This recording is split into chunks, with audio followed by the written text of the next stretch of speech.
Hello, everybody. This is Jaco Milan, also known as Artwolf, also known as Artbook. And thanks for attending. Just enjoying the afternoon sunset here in South Africa. You guys can see the slide, right? Yeah, so this is my panel talking about my new novel that is getting published in July this year. The title being reKindled. So yeah, we start out by introducing the panelists. You can see as the kudu is me, and the lion is Romy, who's also on the chat. Hi. Say hi to the people. Hi everyone, I'm Romy Line, also known as Romy Line, and that is all you're going to get. Cool. That's more than sufficient. Yeah, so this is my little disclaimer right from the start. I'm not a graphic designer. My choice of program is Windows Paint. The background is blue because the background of Romy's icon was blue, and the font I chose is Courier New because I'm a developer and I love monospaced fonts. And at least it's not Comic Sans, so I did learn something in the past five years. Okay, there we go. So yeah, let me talk about some of the contributors first. I will touch on this later, but the book, which was originally called Green Fields, was actually intended to be a visual novel. So right from the start, we had a lot of artists involved. Here's a couple of them. If you look at this stag here, this is Exobiota. He's from, what's that place up north in the US? Yeah, I remember just now, but he's Nebraska? from Minnesota? Missouri? No, it's not. North Carolina? No, I'll figure it out. I'll come back to you. He's done some of the illustrations for the inside of the book. I'm very excited to share some of those with you as well. And then we've got Juniper. She's from the US as well. I believe she's from California. And she's also got 3 pieces in the book itself. Then we've got Urkian. He's actually from Madagascar. He's a fossa. He's actually doing the cover for us. And we've got a little preview of the cover coming up as well. Now, you all know Sudan. She's not just good at cooking, she's also good at drawing. And yeah. she did a lot of concept art for me. A lot of it she did for free as well, which I'm eternally grateful for. We've got Timmy. He did the cover for the original book. He's declined the opportunity to work on the new book, but I still have a lot of stuff from the days where this was going to be a visual novel. And right here we've got Morsonot. He goes back a bit further. He did a lot of the backgrounds. If you go here, for example, he actually did this view of Breach End. Okay. Let me quickly pull up my map of the USA. Oh, and by the way, Blue Nadir, I am not going to give you my address, so shoot. US map, there we go. Idaho, yes, Idaho. Idaho. Idaho. The potato state. Because I had Utah in my head the whole time, but then it can't be Utah because it can't be Utah, but it's up there. We've got our little US map. Thank you, Google. And now my slideshows just about disappeared. Okay, cool. So moving along swiftly. Wouldn't be a complete discussion without mentioning my publisher, Gold Publications.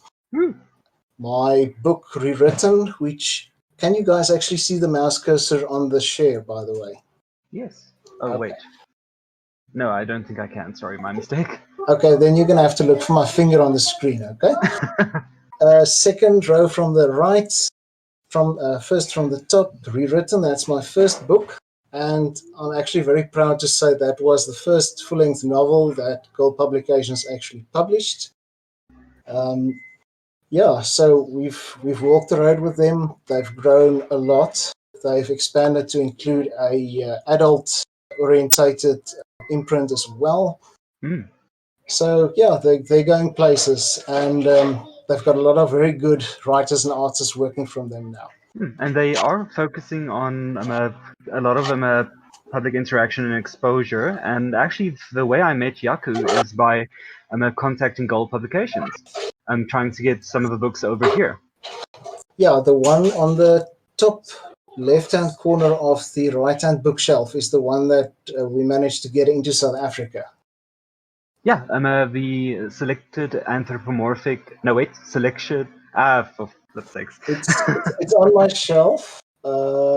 Selections of anthropomorphic regalements. Or SOAR. Oh, there we go.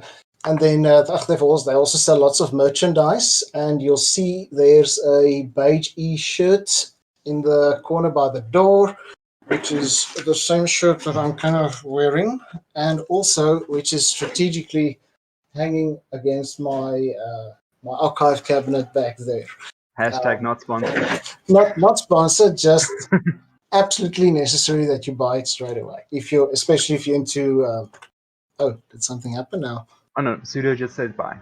Oh, okay, that's fine. Okay, so yeah, moving along. So in essence, reKindled is about this guy you see in the top left corner. He was kind of an afterthought. I needed a character, and I thought, it might be worth introducing a buck or a kudu in this case. So he got thrown into rewritten, and he's kind of grown on me. And reKindled is basically his story. It's his glory years. You'll see if we move slightly down from that first sketch that Tim did. Here we've got him sitting with his red overalls. Some South African references are present here as well, which I shall not go into for reasons.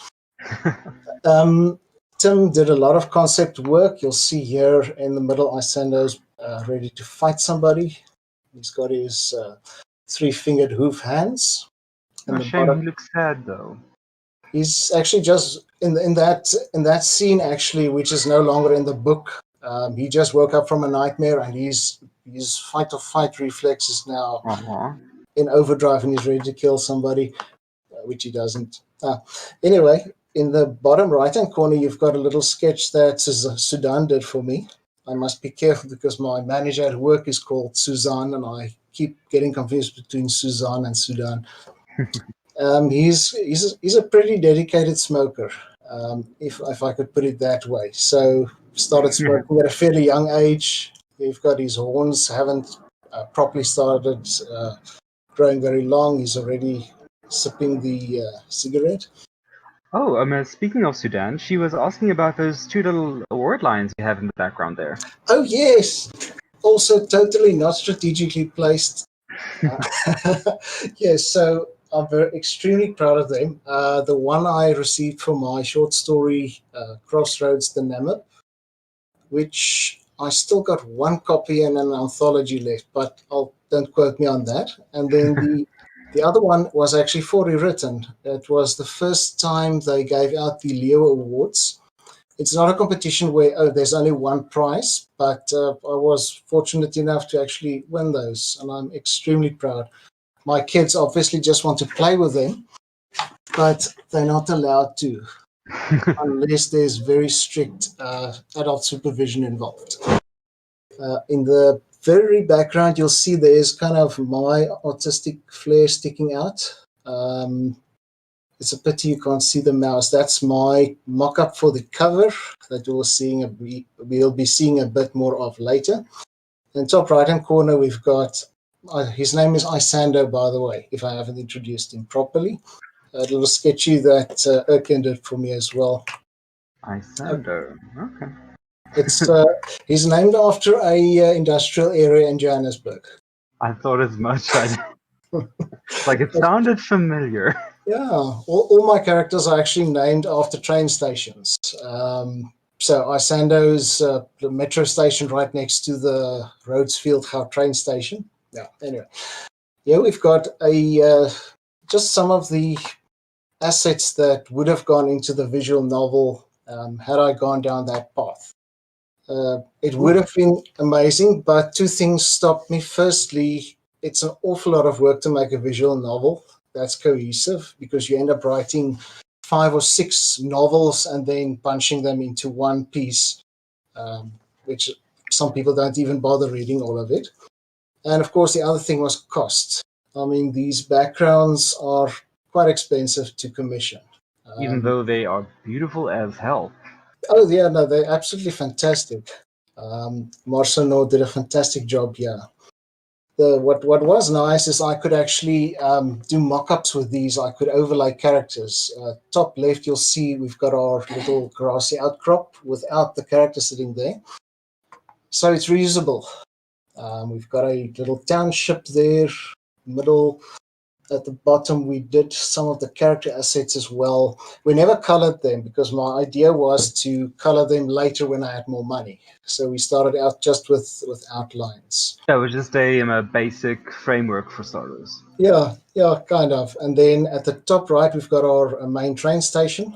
There's an awful lot of train travel involved in this novel because it's one of my hobbies. Bottom right, we've got our temple scene. And right at the top in the middle, we've got the Blessed Sister, who is kind of the oracle / mystic that you would encounter in this book or the visual novel. And in the visual novel, she would actually be the one to give you little tips and hints of where to go next, or what you're doing right, what you're doing wrong. You know, things change in that sense. Okay, so as I said, started out as a visual novel not too long after I finished and published Rewritten. An awful lot has changed. The main thing that stayed the same is the main character, and there was this theme of his girlfriend / mate / life partner disappearing under strange circumstances, and he then setting off to find her in this big complex city. Isando's about 38 years old, so he's kind of in his middle years. As I said, he's a enthusiastic smoker. He's okay, fine. He's got a smoking problem, as I probably also did during most of this development. I'm trying. Not a problem. He's just trying to emulate the trains. That's fine. Yeah, well, they are diesel trains, so make of that what you want. But yeah, so he's not awfully intelligent. He grew up in a long line of soldiers for hire / mercenaries in the what we call the borderlands. Learned from his father. If you've read Rewritten, you'll see that he and his then girlfriend actually decide they're going to take the pilgrimage to the big city and try to start a new life there. This is also a strong South African theme, because a lot of people from the Eastern Cape especially are fed up with, the primitive tribal-ish ways of doing things, and they decide to move to the big city, which would be Cape Town. And then the sad thing is a lot of them get here and they realize, yes, there's money to be made, but you need a lot more money to be successful here. So they kind of get relegated to the sidelines of society. They end up in informal settlements. They end up doing gardening / driving a motorcycle work. So that's kind of the concept I was going for with Isando. Sorry, if I may. Sorry, guys. By the way, if you have questions, I am keeping an eye on the chat. Feel free to ask anything, and we'll try and answer as many as possible. Yeah, absolutely. So there's not a lot of South African politics, not overtly politicized in any way or form. There's the big science fiction underpinning, which obviously makes it a bit more interesting. Yeah, so let's see what else we've got here. Okay, so you'll remember that we've had the station scene. This is kind of the average morning / afternoon at Grand Canal Station. You've got I keep forgetting you guys can't see the mouse. On the elevated platform, you've got your long distance trains. You've got little stalls, people trying to sell things to you. There's a lot of smoking in this story. Smoking is pretty much allowed everywhere, and it's probably the second biggest national sport in this place. On the clock, you'll see an experiment I was trying to do to figure out a way for them to write. It's kind of interesting, but not really relevant to the story. What we actually did here was to create awareness for the project. I held a competition where folks could submit their character bios, and then Tim would draw them, and we overlay them on this train scene. Nice. Oh, and by the way, Transmogrified says rewritten was a fantastic novel. Who hasn't read it yet should read it. Thank you very much. Yeah, the big difference between, actually, maybe I should just say this, rewritten and rekindled, I don't like calling it a sequel, because sequels have got a bad connotation, firstly. And secondly, I don't know, we've got a new main character, and we focus on different things in Rekindled. Rewritten was a very horror-y science fiction book. This is more adventure, sci-fi, with a bit of romance tossed in as well. Okay, Sounds so like a plan. Let's move on. I unfortunately don't know where the high-res version of this is. One of the themes in this book is unionization of the workforce. If you read the book, you'll see that their society isn't as structured as ours is. They don't have laws like we do. It's basically the law of the jungle. You can do with what you can get away with. Can you kill somebody? Yes. Are you going to get away with it? Probably not, because there's no law protecting that guy, but there's also no law protecting you. So if you kill that guy, his friend is going to come and kill you. So you end up not killing him. But there's a lot of exploitation of workers in the city, and there's a workers' union that's busy sprouting, and they are recruiting very aggressively. Lysander actually also becomes a part of this union about halfway through the book, and that then gets him into a few other cracks that he otherwise would have missed. So the look and feel of the book, I don't want to call it diesel punk, because it doesn't really have that aesthetic, but yes, diesel is the main source of fuel. The mechanics are very crude. They don't have a big culture of safety. So, you've got your gears in your factory, they're just running there. There's no safety cover or anything above that. You can pretty much do with what you can get away with. Yeah. And I got caught in the vendor belt. Oh dear. Oh well. you've just lost your arm. Too bad. Sorry, you're fired. But the union's going to come for you. That kind of thing. Okay, so the emphasis in this book is on the society. Now, you can imagine that all these different species living together in one big city. You can think of it as utopia, but not quite as, I wouldn't say not quite as positive, but it's not as organized. It's a bit more organized chaos.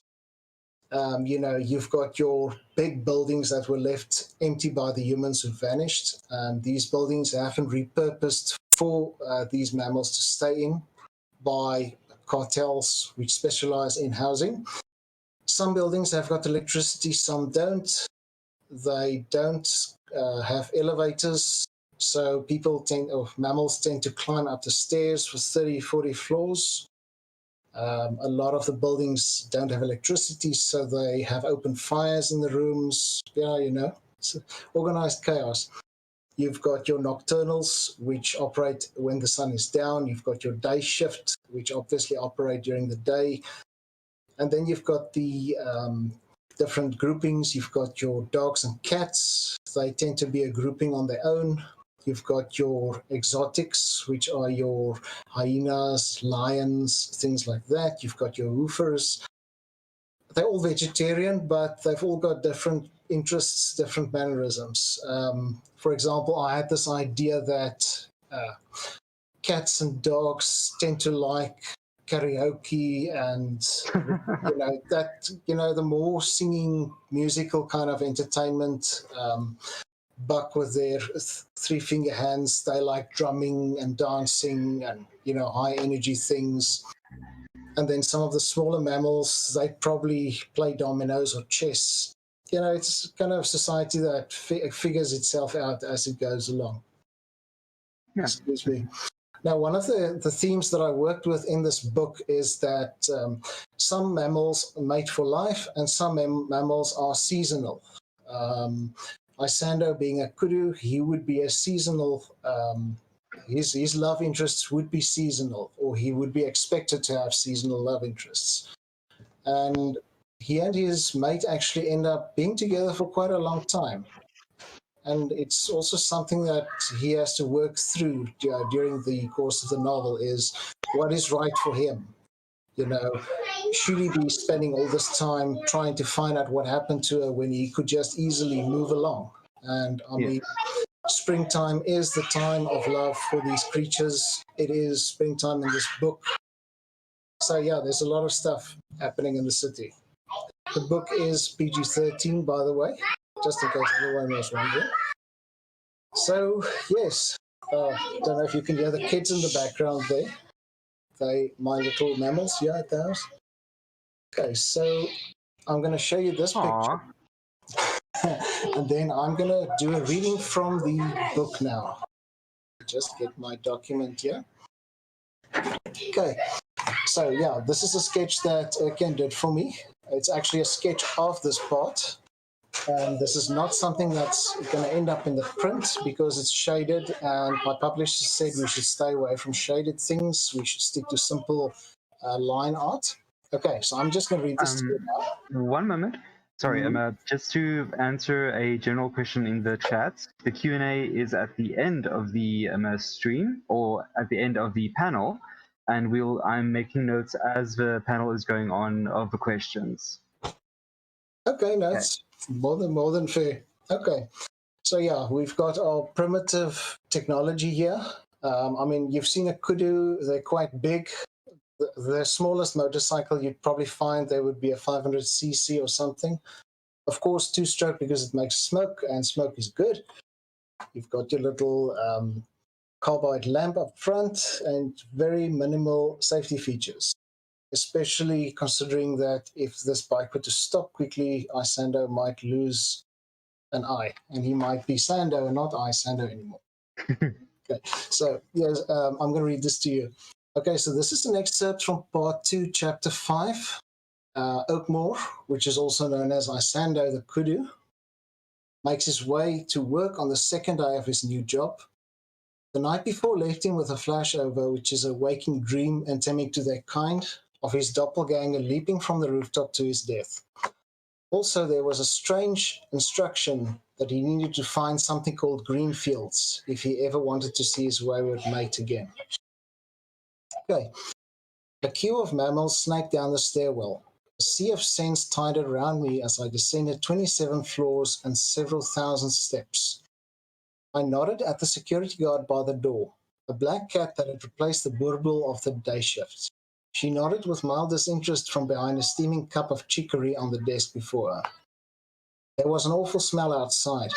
A group of mammals crowded on the sidewalk. I frowned, curiously peeked over their shoulders, then gagged, filled with immediate regret.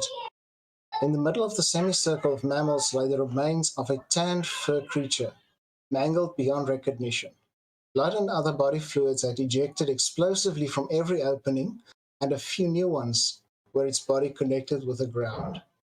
Bones protruded from its red overalls. I heard the words jumper and crater being bandied around as I turned in disgust. Vague memories of my dream the night before now spooked me. I tried to steer my thoughts away from what I'd witnessed as I made my way to the metro. That horrid visage and the awful stench of death wouldn't leave my mind. My morning, however, was about to get much worse. Misery awaited at the metro.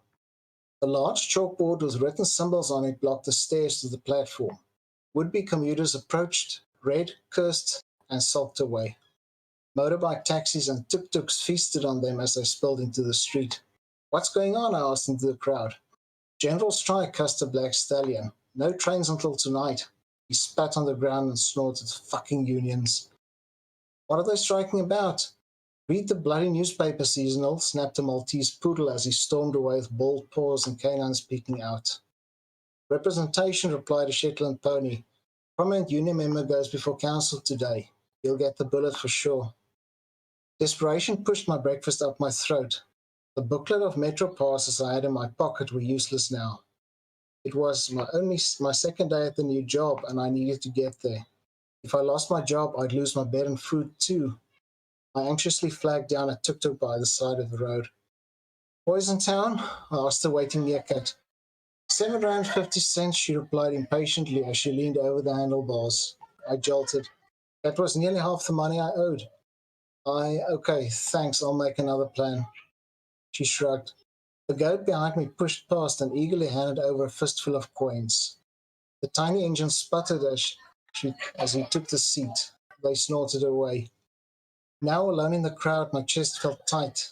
If I ran at full speed, I'd arrive exhausted before my shift even started. But I might not even get there if I got lost along the way. Hey, Sando! A familiar voice cut above the crowd. Over here. It was Kentamada. The Impala straddled a motorized bicycle by the side of the road. The tiny engine vibrated up erratically. Noxious white smoke flowed from a rusted exhaust that was held together by doped cotton gaze. Get on, he shouted as he held the brake with his left hoof and pointed at the seat with his right. I asked no questions. The streets of Bridgend were treated to a strange sight that day. A tiny Impala on an equally tiny motorcycle, with a wide-eyed kudu as a passenger hanging on for dear life at the back. The frame groaned under our combined weight. It was a strange sensation, moving at sprint speed without breaking a sweat. The tiny engine worked very hard and the chain stretched as it raced around the sprockets. Frustrated pedestrians gave us dirty looks and shouted obscenities as we snorted by at whiskers' length, bathing them in smoke. The corners terrified me. Kentamada did an amazing job of conserving momentum. I wasn't sure if the motorized bicycle actually had brakes. If it did, the Impala certainly did not like using them. We arrived at work about 15 minutes early. My hooves tingled as I stepped across the steel frame and onto the unmoving ground again. Kentamada popped the clutch and choked the little motor to a stop. Well, he asked as he propped the thing on its stand. His face was smug. Thanks for getting me to work, I said, then added with a salty smile, alive. There we Nice go. one. So that's one of the little more humorous parts that I managed to work in there. Okay, Nice. so let's see what we've got here. So this is the boring part. This is what a lot of my hard work ends up being, because you edit the thing, you reread it, you edit it again, you send it to the publisher, and then they send it back with about 100,000 corrections. And I mean, that's fantastic. It's basically a service that you would have paid for if you tried to self-publish, which is not a good idea in my opinion, because you miss an awful lot of stuff. What have we got here? The current status, I'm in my final stage of editing. After this, I can't touch the text again. Obviously, I mentioned we are busy with the cover. I'll show you that in a moment. Now, we've tried to actually get the lighting in this cover perfect, because the lighting and the perspective was going to make or break this cover. So what Erkan was willing to do is to do a 3D mock-up beforehand. This over here on the right is Isando. You can see he's holding a light source, which is a carbide lamp in his right hoof, and he's got a derringer in his left hoof. And he's in a passage, and at the end of the passage there's a glowing human figure. People who've read Rewritten will know that humans do show up as ghosts or specters or other supernatural should I say, phenomenon in this world. To them, it's normal. We are gone, but we are not entirely gone. It's a kind of a spirituality aspect of this world that I'm still working on. Okay, so the book opens for pre-orders middle May, which is also when my birthday is, the 14th. So something to look forward to. And the release date is for early July, if everything goes according to schedule. Okay. Yeah. No, I'm just saying awesome. Yeah. I'll show you a few more pictures in a minute. Just going to switch to this. So here we are again. You'll notice Isano's still got his blue overalls on here. Okay.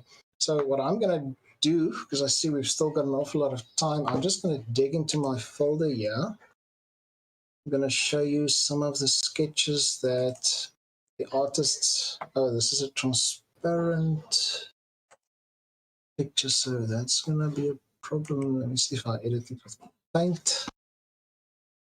There we go. So this guy is called Buerta. Strange that all my Sorry, Yaku, the screen hasn't switched. Oh, did I perhaps share my application, not my screen? Let me just go into the control panel again. Screen. I'm going to share this screen. Can you see it now? Can you see it? One moment. There we go. Okay. So this guy is called Buerta. He's a patriarch of the oil and gas cartel. He's extremely rich, extremely influential. Got a very expensive taste of cigars. This sketch was done by Juniper Goat, and this is one of the sketches that are going to be included in the final book. Lovely. And then I'm going to show you this one. Oh, is that one of the inspirations for the sites in your book? Actually, no. This is, I can't pronounce the artist's name. I will put it in the chat afterwards. This is a very interesting visual experiment. These are two teleporters, but I'll get to that. I'll share the link with you guys. No worries. Let me edit this. So here we go. Now this is Exobiota's work. This is Mbekweni. He's the patriarch of the Workers' Union. He's a warthog. And yeah, you can see he's been around. His tusk is chipped. He's got this very cool mechanism to actually hold his glasses up. And he's pretty much retired from physical labor. He just does paperwork for a living now. Very rough guy, but nice guy. And then here we've got one of our supporting characters, Herman the Otter. Just look for my mouse. I love this guy. I might actually end up writing a book about him next. He's sort of a oldish guy in his 70 human years. He lives on his houseboat and he basically smokes pipe, drinks whiskey, and tries to play concertina for a living.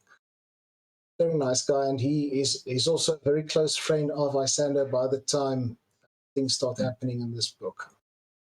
Awesome. Last picture I want to say again. No, he looks like an awesome character design, honestly. I'm absolutely mad about him. He's also got a very strange accent, which I hope it comes across correctly. Every book I write has got one character with a strange accent. And so here we've got Mammalæ. She's a Nyala doe. By the way, doe isn't actually the correct female, what's the word type? Anyway, a female buck in South Africa is actually called a cow. But you know what? Oi. An ewe or a cow, but none of those words actually sound good. So I decided that in this world, it's a doe. It's a buck for any kind of male identifying hooved character, and a doe for any female identifying hooved character. She's a bar lady. She actually owns the bar. And she is one of two love interests for Isando in this book. The other one being the missing lady, right? Okay, if you want to be technical, he doesn't actually hook up with his ex-girlfriend /mate again. it just kind of drives the plot forward. So it is this gorgeous doe. And then there's another one, but I can't tell too much without giving away part of the plot, so I'm not going to. Of course. And yeah, unfortunately, not a lot of Afrikaans words translate well to English or must sound good in Afrikaans. Yeah, because if you if you call a lady like this a cow, then she'd probably slap you. And, with those hooves, you don't really want to get slapped. Yeah. Hey, honey, you look like a good heifer. Get a cow, man. Okay, and then what I can also show you some of the drafts I've got here. Let's go. So this was going to be the first scene in the visual novel, where you would wake up in your. Can you see this, by the way? Oh. Yes, I can see this, and that is. Yeah, this is very your emotive. This is your ex/former mate, and you've just woken up inside your caboose, which is your little house. And as you can see, it's poverty written all over it. The place is falling apart. But yeah, this scene is completely out of the book now. And then what have we got here? Oh yes, this is another picture that Sudan did for me. Very proud of this one. I can see the style. It's very pretty. Yeah, she did. She went through a stage where she did all these little sketchbook brown paper sketches, and I absolutely love them. And then she also did that one for me, if I remember correctly. I don't see it now though.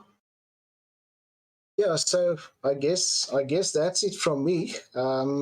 Looking forward to getting the book published, getting forward to going through the whole emotional experience of seeing it released, pre-orders, getting my first physical copy. Yeah, it's exciting times, and I really hope you guys enjoyed this. We're gonna take some questions now, I guess. Yeah, I got a nice little list here. So the first question is actually Fisher, asking if diesel cigarettes are a thing. No, they are not. I can tell you though that the Earth's taken a bit of a beating since man left. So what they call coffee or chicory is probably not what we think of as coffee. It's probably vile. And I also know that tobacco, like we know it, is considered a special treat for them. The stuff they usually smoke is usually a blend of dacha and old tobacco and straw, probably. Nice. Okay, sorry. Just by the way, this is also Sudan's work. We did a Build a Mammal workshop the last convention, and this is what happened. Nice. Looks like an awesome character as well. Yeah. Then Sudan wanted to know if there is a species hierarchy. There is a loose hierarchy. If you think of nature, yes, your apex predators would be a bit above your herbivores. And I mean, everyone in this world is a vegetarian for reasons. But the big difference is it isn't codified. So there isn't a law that says because you are a lion, you can do this. I mean, sure, a lion could swipe one paw and he could kill a smaller mammal, but who's to say the smaller mammal isn't well connected and he's got friends, So it's more of the unspoken rules. It's more unspoken rules, and also I'm inclined to say mammals or Mammalæ are not inherently bad, like I think humans are. I think we're inherently bad and we learn to be good. They are the other way around. They're inherently good and they sometimes learn to go bad. So, I mean, in nature also, a lion's not just going to go around killing little bokkies just for fun. He's going to kill when he's hungry. Unlike humans who just like wiping things out for fun. Yeah. And by the way, sorry, as a side, thank you to Moxie Foxy for the $5 tip. Thank you. We are currently at, for Pete's sakes, FURSAverance, stop spamming, 811 donations. Thank you so much, everyone, for your donations. Well, if there's one takeaway, we should always multiply the target by 10. Because I think last year we started with $100 and we ended up with, I don't know, one of the other guys probably correct me, but it was more than that. Yeah. And we're pretty close to getting $12,000 this year. Did you? Sorry, yes? A last thought on the hierarchy in society. Creatures tend to stick together. Dogs and cats tend to be outcasts because they are able to interbreed to a much greater extent than the other creatures in this book. So they kind of seen as the chuff, you know, they do all the gardening and the street sweeping and stuff like that. But again, it's not codified, it's not in the law. So nothing stops you as a dog to be a patriarch of a cartel or something like that. Okay.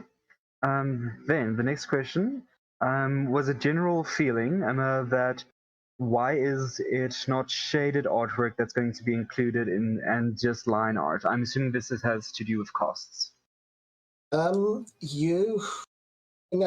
see something like this, Stellies on the left. That's kind of the most sophisticated the printer is able to do, because it's primarily a text printing process that they use. If you're going to do graphics, the price goes up quite a bit. Yes. And then, you know, if you're going to do black and white shaded, why not just spend again a little bit more and do it all color? So it was a decision we made early on. My publisher's only starting to look into printing graphics. I know there's Lancia Chronicles, which has got illustrations in. So it's an experiment, and we'll see if it works. My publisher was upfront with me, and he said that pictures don't really make the book sell better or sell for a better price. Fair enough. And that's also why I'm funding the illustrations myself. I just wanted, I think it's nice, and I wanted it there, so we negotiated around that. Yeah, just so people have a frame of reference to work with it. Yeah. We'll see if it works. If it works, then I'm happy. If it doesn't work, then next time we'll just do text. Yeah. By the way, FURSAverance has posted that last year was 1,000. Say again, 1,000? 180. Oh yeah, well over 1,000 last year. Fantastic. Yeah. Okay. Then the next question was actually one I thought of. Are you considering making rewritten or reKindled into audiobooks? It wouldn't be my decision. If my publisher says it's a good idea, then I'll fully support it. But the problem is the furry reading market is already small.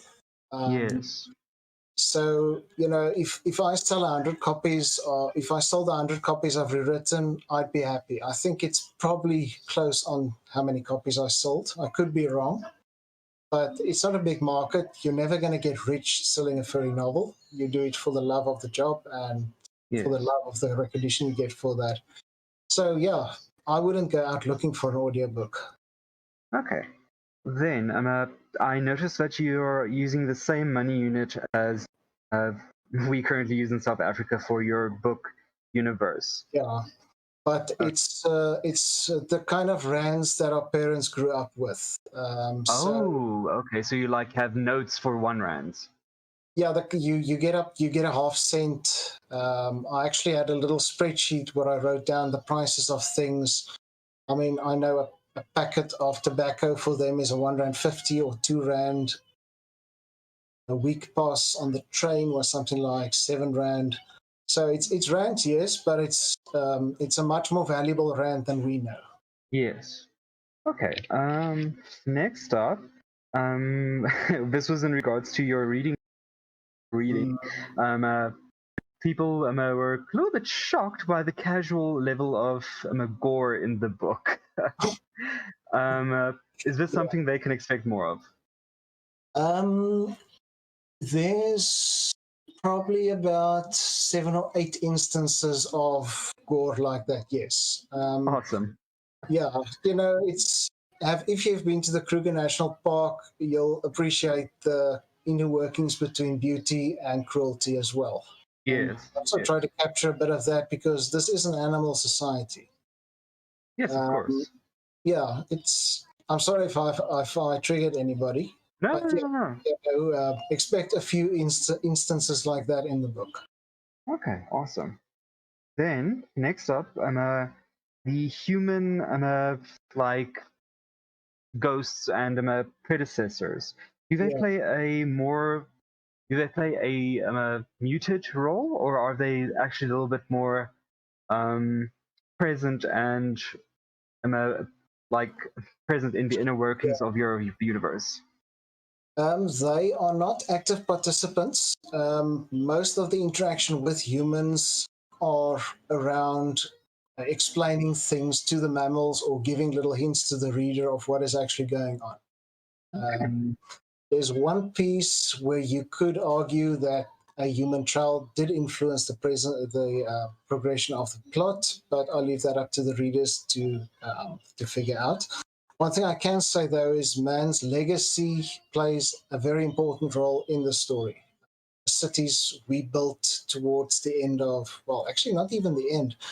In my headcanon, I've got humanity going extinct somewhere 2,500 ish. BC? So no, in our timeline. And I Okay. don't know exactly how, that I still got to figure out. No, fair enough, fair enough. By the way, just a reminder, questions more than welcome. I am keeping an eye on the chat to write down to ask Mayaku. Moving on to the next question. Sudan wanted to know if there are other domestic animals in the lineup besides horses, cats, dogs. Yeah, no, I've got a good spread, I think. I've paid a lot of attention to get my gender spread good as well, and not to have um, hard hard jobs exclusively done by males. So we've got dogs, cats, various dog species, various cat colorings. We've got lions. We've got buck of all sorts of shapes, springbok, kudu, eland. We've got a zebra, obviously. We've got an otter. We've got a good spread, I'd say. What you won't find in this book is avians, things that can fly. Bats you don't find in this universe, or at least in what I've written so far. You don't find whales, dolphins, elephants, giraffes, things that are just a bit big to integrate fully into this world. So I treaded carefully with those. Okay, awesome. Then, one thing that came up in my thoughts is, are there instances where predatory nature kicks in, for instance, for a lion or cheetahs or whichever, and a case of cannibalism happens? Mammalæ are blocked from consuming the flesh of another mammal. Phone is not on silent. That's a punishable offense. Let me just kill this thing. They are not blocked from using their natural ability to kill. So a lion would still use its claws to kill. A dog would still go for the throat, but they've been hard blocked not to consume the flesh that they kill. If you've rewritten, you'll see that there's an exception to the rule, but I'll leave that to you for you to discover yourself. What Okay. they do eat an awful lot of sugar cane and cornstarch. The city of Bridgend is somewhere along South Africa's east coast. I don't know exactly where, so I just say it's a new city that doesn't exist yet. And you'll know from that part of the world, there's an awful lot of sugar cane. And of course, the whole world is going to be eating corn in a few decades' time because of all the genetic modification that takes place there. If you have a fancy dinner, you'd have something like potatoes, lentils, boiled up leaves.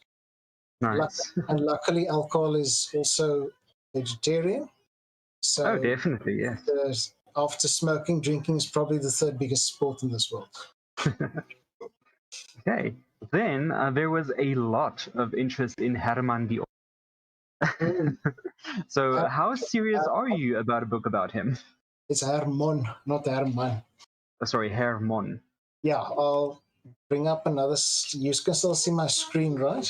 Yes, I can still see your screen. Go. I'll show you another picture of Hermon. Hermon. Train station search. It's not coming up. Okay, I'll try to find it for you.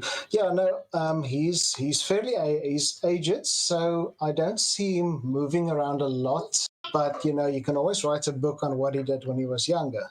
Yes, of course, of course. So yeah, no, I absolutely adore him, and I'm pretty open to working with him.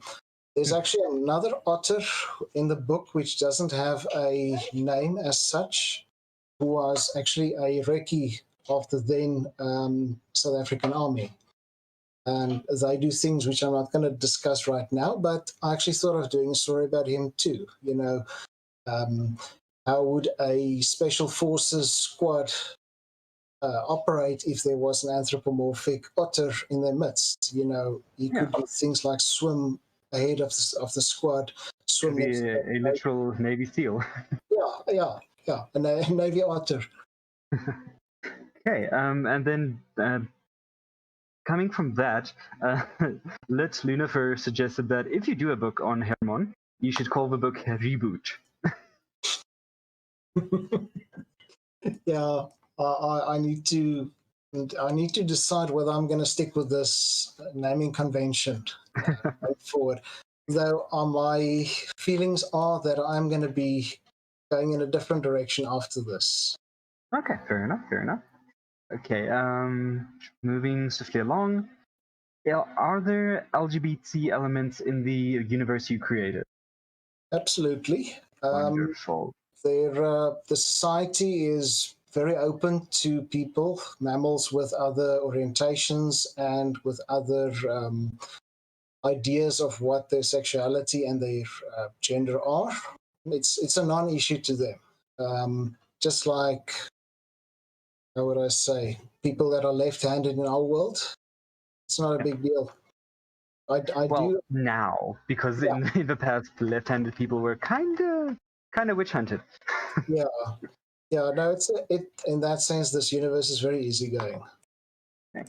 Then Sudan wanted to know: are there banks in the universe? Can you get interest? Can you what? Can you get interest? Can you get interest? Yeah, absolutely. There's a I feel like this was more of a troll question, but I included it nonetheless. No, it's fine. There's a big central bank in Bridgend, and that is one of the ways in which they control this world from that city island. Obviously, it's not codified, so anyone can invent a currency, and you can also barter trade if you wanted to. So if you use the currency that they provide, it's for your own convenience. Awesome. Then Fassman wanted to know what was the process you followed to get published. Well, I initially, or with this book specifically? I believe initially. Initially, I actually wanted to self-publish because I didn't believe my work could be anywhere near the standard to actually publish it. So what I did is I approached Sean at Goal, and he asked him to edit it for me. And so he edited the first few chapters, and he sent me an email. Listen, I think I might actually start publishing books. I've edited your book so far, and I think it's good. Would you be interested in giving it to us to publish? So Awesome. I was dancing in the kitchen, and I said yes. Go ahead and do it, and the rest is history. That is awesome. It just again shows Gold Publication how like legit friendly they are. No, absolutely. It's I'm glad I'm not a publisher because I wouldn't be able to say no to people in a way without feeling absolute guilt or. Okay, here we've got. There we go. Hermon Public Library. Nice. So this is on the R44. If you're going to be going towards the Newcliff bus, and my in-laws live here somewhere. Let's see if we can drop a little man while we wait for the next question to come up. Oh, there is actually a next question. Was Sudan who wanted to know if there is a formal government besides the union that is currently aggressively growing. There is a Bridgend City Council. I wouldn't call them a government, they're more like a commonwealth. They decide that, we are all in this big human city together. We are going to do nice things, but we are going to have to get money from the businesses. So it's kind of a loose arrangement between the big cartels, the housing syndicates, and the mammals who live there. They kind of agree that they will contribute something towards the city, and in return, the city will give them a few things, like a police force, which is also an interesting concept since there are no formalized laws. So the police have got a certain degree of, what's the English word for that? They can use their discretion. If you get called out to a domestic incident, you're going to try to help whoever's getting beat up. Yes. You're not necessarily going to focus on what does the law say about entering the house, doing things like that. So it's kind of helping the citizens in a way, but also there's a lot of cartel influence in the police. So the police has a certain level of autonomy. Yeah. Okay. They do. Okay. Awesome. That is the end of the audience questions. I have my own, then one or two that I think need to be answered before we get kicked off at 7. Yeah. What is the cost that you're looking at for the book approximately going to be? Again, what I'll probably do is I will bring a few in myself. They will probably sell for just shy or just above 200 rands each. And they will obviously be signed. And then on top of that, I usually use Postnet to send them out, which is 99 rand to any other Postnet in the country. If you're gonna buy through Take-A-Lot or one of those places, you're probably gonna pay upwards of 400 rand for the book. I wouldn't recommend that. What I will do is when we get close to ordering, I will put out messages that anyone who's interested, even if you're still thinking about it, just give me a number. I'll get some into the country. For the overseas folks, I think the printed books usually go for around $15 to $20 each. I know Gold Publications attend most conventions, and they also sell directly from their website. And yeah, this kind of slots into the next question, that is how people are able to get it. We have already two answers from you. One is that they can get it via ordering from you when you get your stock, and then also through Gold Publications themselves. Yeah, I mean, you could order it through Amazon, but honestly, you're taking money away from a very hardworking publishing house because it's something like 70% of their profit goes to Amazon. There's going to be an ebook, definitely. The ebook usually follows a few weeks after the printed book. There was something else I needed to say. Yes. Oh, yes. You see the shirt there? That shirt is available on Gold Publications' website for the overseas folks. I am thinking of doing another run locally. It's not worth ordering the T-shirt from America to South Africa, but I have permission to pay royalties and do my own screen prints here if there's enough interest. And yeah, if people would like to see the book in actual circulation via bookstores, the best advice I can give you is to actually go to your bookstores and ask them to request the book for you, to order the book for you from the US, from Gold Publications. But always go for the first channels, like with Yaku himself. Yeah, and you would know because I actually work at Exclusive Books and have imported previous titles from Gold Publications, namely SOAR, Selections of Anthropomorphic Regalement. Yes, and then he didn't get fired for it, so maybe he can twist his manager's arm again. Who knows? Yeah, the main thing, Staple, is if there is a demand for it, if there are requests, we have to honor them. And I know for a fact that Gold Publications does not have a distributor in South Africa, so we have to get them from the US itself. So it is possible. Cool. I see there's a friendly protogen who's about to unfriendly pick us away. Alt F4 our faces from the channel. So, yeah, thanks very much for attending and listening. Follow me on Twitter, follow my project on Twitter, at Proj Greenfields. I'll put it in the chat, and enjoy the rest of the convention. Keep well, and thanks, Romy, for your time. My pleasure. I'm a lot less nervous now than I was at the start of this thing. It's finally over. And I have nothing to plug. Follow FURSAverance, make donations if you can. Goodbye, everybody. Bye-bye. Cheers.